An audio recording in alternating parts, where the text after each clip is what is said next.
ketemu lagi ya sama Ade. Dan seperti biasa nih, kali ini Ade bakal mendongeng sebuah alur cerita dari sebuah film yang di-request oleh teman kita berikut ini dengan judul My Secret. Film ini adalah film busuk, pastinya lah ya. Yang menceritakan tentang sepasang suami istri yang sedang mencari rumah baru. Namun ternyata sales penjual rumahnya itu bukan cuma ahli menjual rumah ya, tapi juga ahli menikung belokan dan juga tanjakan terjal ya. Sehingga selain mendapatkan duit, si sales ini akhirnya juga bisa mendapatkan bonus jajanan pasar milik istri si pembeli itu tadi. Keren gak itu? Dan seperti biasa, kode Indong Upload ada di dalam video. Jadi langsung saja kita masuk ke video. Silahkan klik dulu tombol subscribe-nya, klik kalau sudah. Silahkan duduk yang manis, jajar yang rapi, siapkan sabun bolong, pelicin lantai, soda api, dan Pak De puter intro nih Pak De.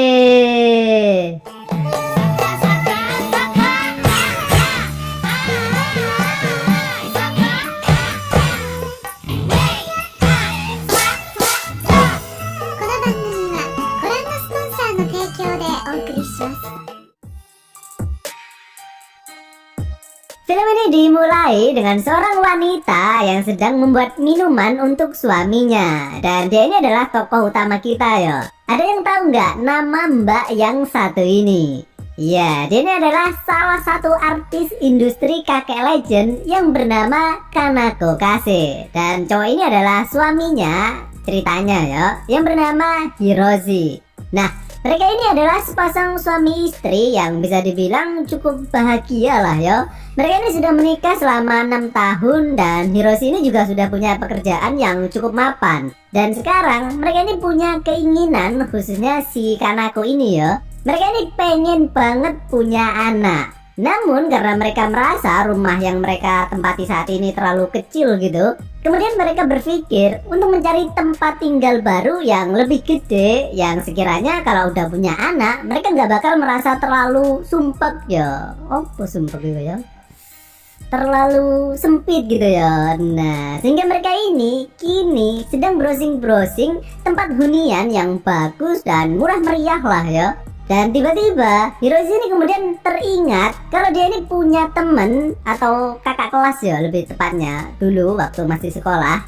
Dan Hiroshi itu ingat kalau temennya itu dulu kerjanya adalah sebagai sales atau marketing tempat hunian gitu. Apa istilahnya ya? Alam bawes lah ya. Pokoknya mau sing dadelan omah iku lho rek, apa jenenge iku ya gak ngerti aku. Sehingga Hiroshi kemudian mencoba menghubungi kontak temannya tersebut dan film ini pun dimulai. Total omah bonus jatah. Hiroshi telah berhasil menghubungi temannya tadi dan inilah tampang teman yang dimaksud yang bernama Taniyama. Waduh, tampang-tampangnya mencurigakan gitu, kayak tampang-tampangmu itulah ya. Nah, mereka ini ngobrol-ngobrol sambil makan-makan sego pecele Mbok Darmi, sembari membicarakan tentang rumah yang ditawarkan oleh Taniyama. Dan Hiroshi di sini sebenarnya hendak berbasa-basi menanyakan kabar istrinya Taniyama. Namun karena mereka ini udah lama ya nggak pernah ketemu, Hiroshi ini nggak tahu kalau Taniyama ini udah bercerai dengan istrinya. Alias Taniyama ini ceritanya duda gitu ya. Waduh, malah lebih bahaya ini. Taniyama kemudian pamit pulang dan mengatakan besok untuk bertemu di tempat yang sudah ditentukan. Dan hari pun berganti dengan begitu cepat ya, karena kejar tayang kira. Setelah ini masih harus syuting bareng kakek legend juga soalnya. Keesokan harinya terlihat Kanako kini sudah berada di tempat pertemuan bareng dengan Taniyama. Namun Hiroshi masih belum terlihat batang titiknya sampai saat ini. Sehingga Kanako kemudian menelponnya. Dan ternyata Hiroshi nggak bisa datang ke tempat tersebut karena dia mendapatkan tugas mendadak dari kantornya, yaitu mengikuti turnamen pepeng shot sekecamatan. Sehingga Hiroshi pun kemudian menyuruh untuk melanjutkan acara pengecekan rumah tersebut tanpa dirinya. Taniyama kemudian memberikan tur untuk memperlihatkan seisi ruangan di rumah tersebut Namun karena mereka ini cuma berdua ya, dan Taniyama ini juga sudah lama menduda loh, sehingga mata Taniyama ini bukannya fokus ke ruangan di dalam rumah, melainkan justru fokus ke Nutrijel kembar milik Kanako. Dan karena udah nggak kuat ya dengan godaan dan juga keadaan yang begitu sepi, sehingga dengan keahliannya bersilat lidah, akhirnya Taniyama pun kemudian nekat dan dia pun berhasil menelusuri hamparan ladang dan juga tanjakan terjal milik Kanako. Malamnya terlihat Hiroshi yang udah pulang kantor, dan sembari makan malam, Hiroshi kemudian menanyakan tentang hasil pengecekan rumah yang dilakukan oleh Kanako tadi. Kanako di sini agak nggak fokus gitu ya, karena dia tadi telah mengalami peristiwa pemerkusian ya. Namun dia ini justru nggak menceritakan kejadian tersebut kepada Hiroshi dan bertingkah kalau semua itu tadi berjalan normal-normal saja ya. Keesokan harinya, Hiroshi kemudian ikut mencoba mengecek rumah yang akan mereka beli. Dan karena Taniyama di sini sadar kalau Kanako itu nggak menceritakan kejadian kemarin, akhirnya si Taniyama kadal plastik ini sekarang justru tambah berani ya. Yaitu ketika Hiroshi ini mencoba mengecek satu persatu ruangan di dalam rumah tersebut, Taniyama ini justru mengecek satu persatu perabotan rumah tangga milik Kanako. Dan meskipun Kanako ini merasa sangat bersalah ya, namun Kanako ini kan emang pengen banget ya punya anak toh.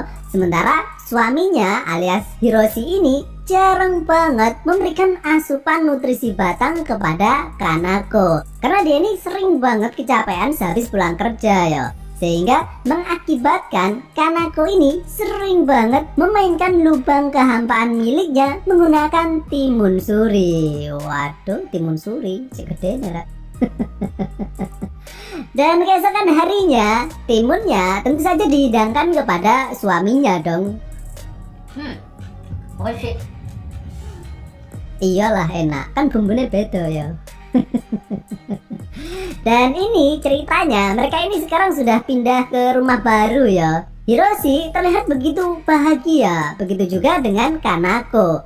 Namun Kanako ini cuma menampilkan wajah bahagia tersebut di depan suaminya saja, karena di dalam hatinya dia ini merasa kesepian ya. Sehingga hal tersebut kemudian membuat Kanako ini nekat untuk menghubungi Taniyama tanpa sepengetahuan suaminya. Jadi setiap kali suaminya itu nggak ada di rumah, Kanako kemudian langsung memberitahu Taniyama untuk bermain petani sejahtera. Dan bahkan suatu ketika kelakuan mereka ini jadi tambah berani ya. Ketika Hiroshi berada di dalam rumah pun, Taniyama ini berani datang ke rumah mereka dengan dalih bertamu. Dan tentunya sembari minum-minum beras kentur dengan niatan agar Hiroshi ini jadi teler gitu. Dan ketika Hiroshi ini sudah nggak sadar, maka pada saat itulah jajanan bikang anget milik Kanako tadi disantap oleh Taniyama. Dan kelakuan mereka itu berlangsung cukup lama, hingga beberapa bulan kemudian karena Taniyama ini rajin banget ya menyebar bibit investasi, akhirnya kini terlihat kalau Kanako ini tengah hamil ya. Dan bisa dibilang kehidupan mereka pun kini tambah bahagia. Kanako mendapatkan keinginannya, yaitu seorang anak. Hiroshi pun kini jadi tambah giat bekerja untuk menghidupi calon anaknya tersebut. Sementara Taniyama juga kini masih rajin banget loh memberikan asupan nutrisi harian untuk Kanako. Asli baik bener loh ini orang. Dan film ini pun berakhir.